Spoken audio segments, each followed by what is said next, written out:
Muy buenos días, docente, compañeros. Mi persona es Porta de la O Diego Junior. Hoy tengo el agrado de exponer sobre las propiedades físicas de un suelo. Las propiedades físicas de un suelo me permite identificar y clasificar dentro de una amplia gama que existen muchas posibilidades en nuestra naturaleza.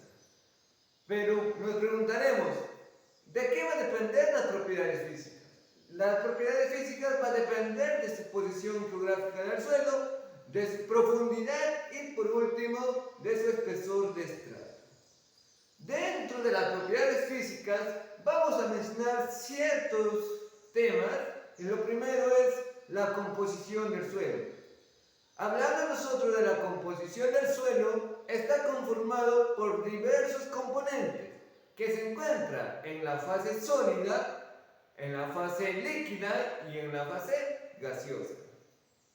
En la fase sólida encontramos que se van a clasificar dos, la inorgánica y la orgánica. La inorgánica está formado por rocas y minerales, ¿producto qué? Producto de la meteorización.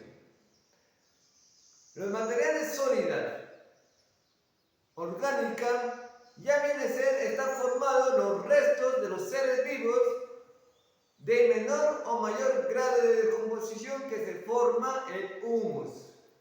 ¿Y esto qué parece? Y esto favorece, ¿en qué le favorece? Esto le favorece en una fértil, el suelo, un suelo fértil. ¿Para qué? Para que tenga más porosidad. La fase líquida es el agua que lleva la disolución, sales minerales y coloides de arcillas y humus. Existen tres tipos de agua. El agua absorbible, que se encuentra, ¿no?, en la porosidad del suelo de gran tamaño. El agua retenida también se encuentra en los poros del suelo, pero con un pequeño tamaño. También tenemos por último el agua gravitacional. Y el agua gravitacional se encuentra en los poros del suelo, pero con un inmenso tamaño.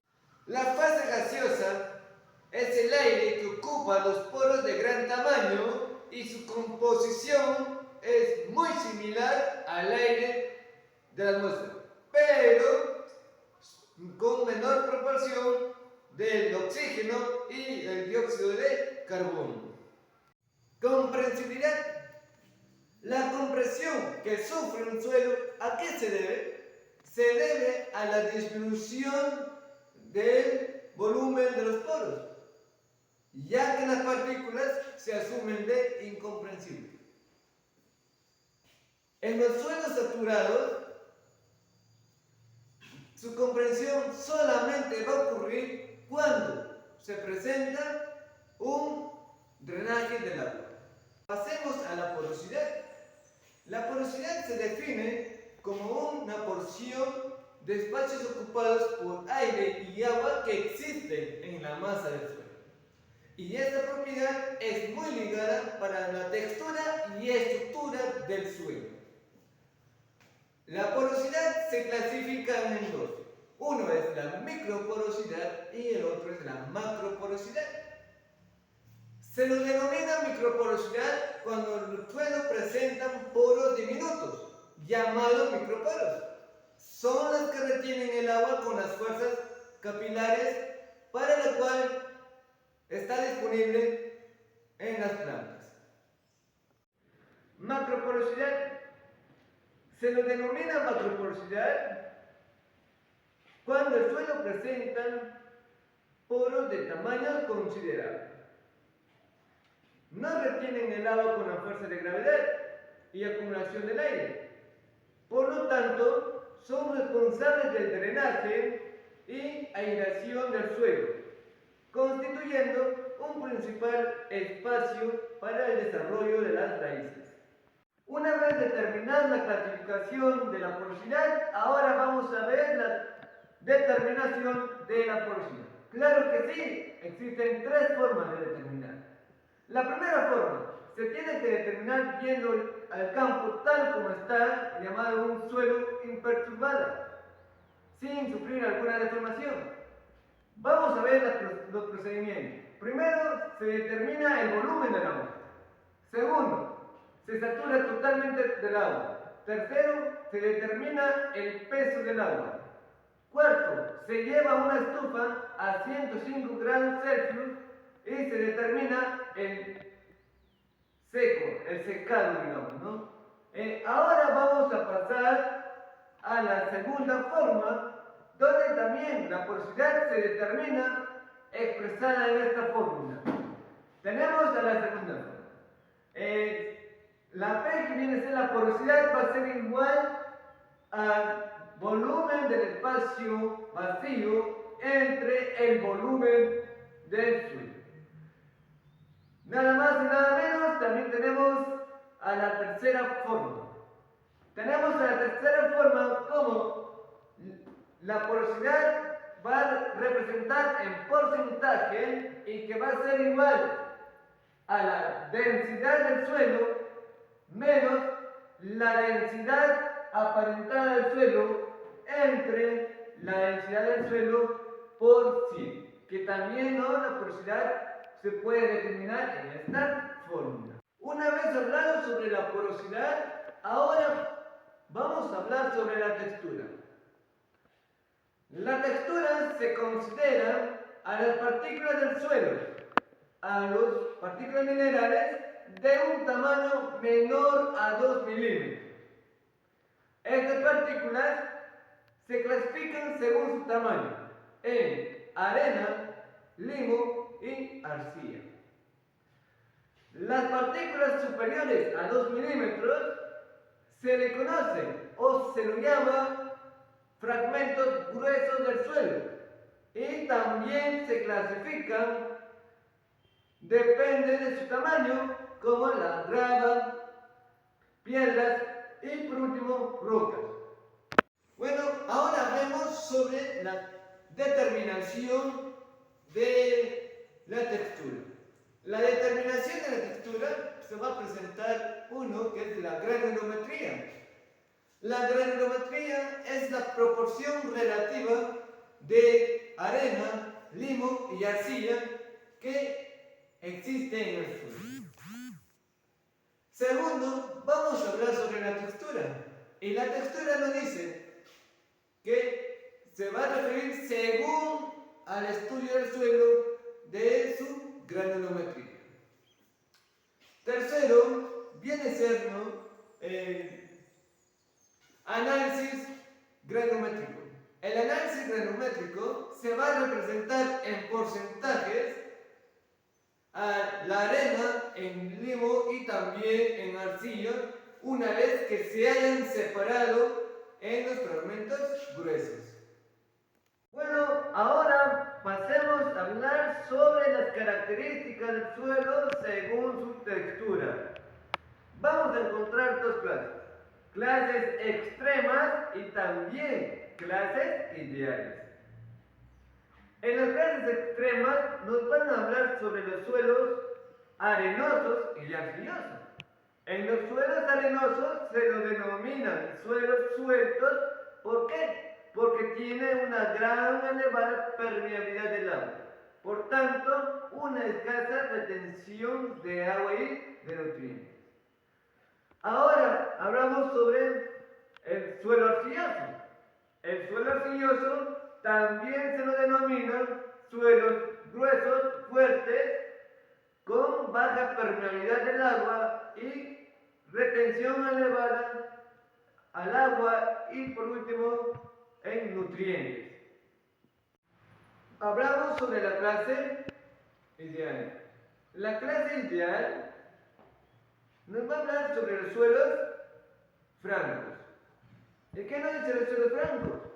Los suelos francos se consideran una textura ideal. ¿Por qué? Porque tienen una mezcla en equilibrio. ¿Quiénes están ahí?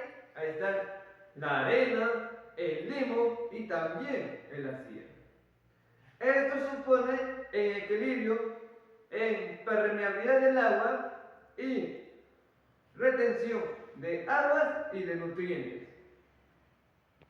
Bueno, ahora empecemos hablando sobre la estructura del suelo. La estructura del suelo es la formación de agregación natural de las partículas del suelo. ¿Para qué? Para formar unidades de mayor tamaño de carácter persistente. Las unidades se lo denominan como agregados. Ahora vamos a ver su formación. Su formación se debe a las cargas eléctricas en la superficie de las arcillas, ¿ya? Obteniendo interacción físico-químico de los demás componentes del suelo. Ahora vamos a pasar sobre los tipos de la estructura. Los tipos de la estructura se va a clasificar según el grado de desarrollo de la estructura. Encontramos a 4. 1, que viene a ser el fuerte. 2, viene a ser el moderado. 3, viene a ser el débil. Y último, viene a ser sin estructura. Primero, que viene a ser el fuerte, decimos que es un agregado bien duro, que está con separaciones definidas cuando el suelo esté seco. Pasemos al segundo, que viene a ser la moderada. La moderada nos dice que es un agregado definitivamente formal y diferenciado a duración media. ¿Y qué nos dice del débil? Del débil nos dice que solamente se va a distinguir cuando el suelo está húmedo. Y por último, encontramos a sin estructura. En la sin estructura, ¿qué nos va a decir? Que no se va a distinguir. ¿Por qué? Por falta de aglomeración. Esto vendría a ser los tipos de estructura. Para terminar, vamos a hablar sobre la densidad. La densidad se va a clasificar en 2. Densidad aparente y también densidad real. La densidad aparente es la masa contenida en una de las unidades de volumen de la muestra del suelo, tal como está, incluyendo el volumen ocupado de los poros. ¿Se puede determinar? Sí, se puede determinar dividiendo el peso del volumen del suelo seco entre el volumen del suelo. La respuesta va a llegar expresada en kilogramos por metros cúbicos. Una vez explicado la densidad, ahora vamos a hacer sobre la densidad real. La densidad real es la densidad de las partículas sólidas que también se puede determinar dividiendo el peso del volumen del suelo seco entre el volumen de los sólidos. Haciéndole unos análisis, podemos llegar a la conclusión que la densidad real, en lo más común, va a llegar a una variación de 2.500 a 2.700 kilogramos por metros cúbicos.